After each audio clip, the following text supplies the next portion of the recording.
arkadaşlar, ben yeni bir video çekiyorum.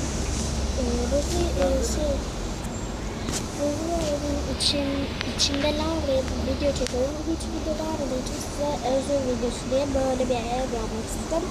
Şimdi göstereyim. Burada.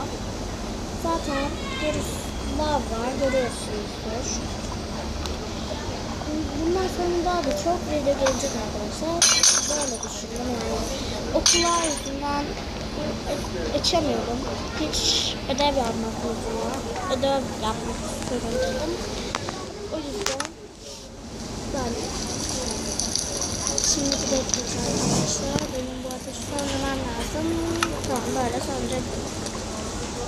Evet arkadaşlar, şimdi böyle lav var. İçini pek göstermeyeyim çünkü geldi bir ateşler. Şöyle. Çünkü ateş geliyor. O yüzden pek kaçmıyor.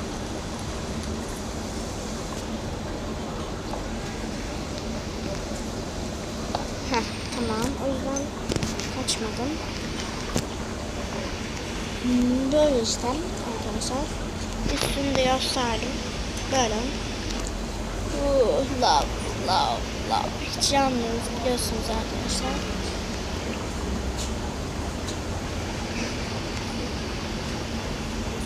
Böyle love.